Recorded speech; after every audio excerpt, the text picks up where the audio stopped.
Perangkap, yang pertama, bagaimana Anda dimanipulasi tanpa pernah menyadarinya. Pernahkah Anda merasa terjebak dalam sebuah komitmen yang sebenarnya tidak Anda inginkan? Namun Anda merasa tidak berdaya untuk mengatakan tidak. Di balik senyuman ramah seorang teman yang meminjam uang, atau kegigihan seorang tenaga pemasaran yang menawarkan sampel gratis. Terdapat sebuah ancaman sosial yang sangat halus, namun mematikan bagi otonomi diri kita. Masalah sosial ini adalah krisis batasan diri, personal boundaries. Banyak dari kita hidup dalam tekanan sosial untuk selalu terlihat baik dan penolong.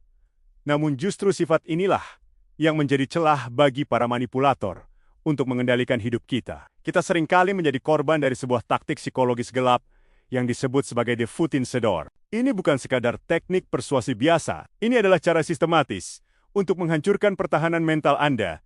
Satu langkah kecil di satu waktu. Bayangkan skenario ini. Seseorang mengetuk pintu rumah Anda.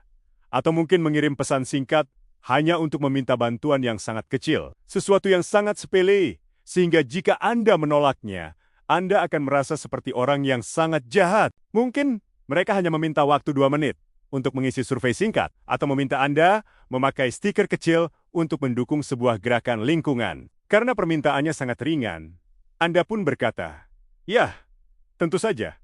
Selamat." Anda baru saja membiarkan mereka memasukkan kaki mereka ke celah pintu Anda. Secara psikologis, saat Anda menyetujui permintaan kecil tersebut, terjadi pergeseran identitas di dalam alam bawah sadar Anda. Otak Anda mulai membangun narasi baru. Saya adalah orang yang kooperatif. Atau saya adalah pendukung gerakan ini.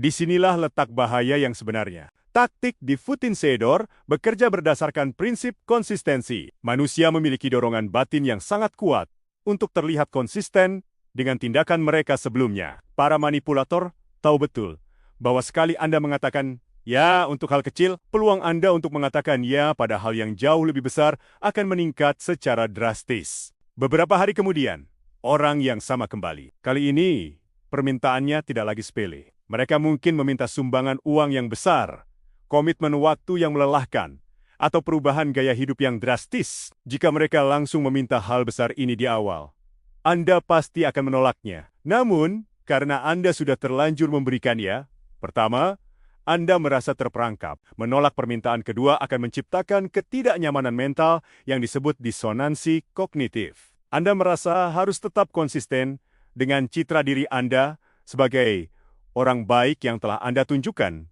sebelumnya. Anda pun akhirnya setuju, bukan karena Anda ingin, tapi karena Anda merasa terpaksa oleh pola kepatuhan yang telah mereka bangun. Dalam skala sosial yang lebih luas, taktik ini digunakan di mana-mana. Di dunia digital, aplikasi dan media sosial menggunakannya untuk mencuri perhatian dan data kita. Mereka tidak langsung meminta Anda menghabiskan 5 jam sehari di depan layar. Mereka memulainya dengan satu notifikasi kecil, satu tombol like, atau permintaan izin akses yang terlihat tidak berbahaya. Namun, sedikit demi sedikit, mereka membangun pola kepatuhan hingga akhirnya kita kehilangan kendali atas waktu dan privasi kita sendiri. Begitu juga dalam hubungan interpersonal yang toksik. Seorang manipulator tidak akan langsung meminta Anda memutuskan hubungan dengan keluarga. Mereka akan memulainya dengan meminta Anda membatalkan satu acara kecil karena mereka sedang sedih. Setelah Anda patuh, permintaannya akan meningkat hingga akhirnya Anda terisolasi sepenuhnya. Ini adalah bentuk kontrol pikiran yang dilakukan dengan sangat perlahan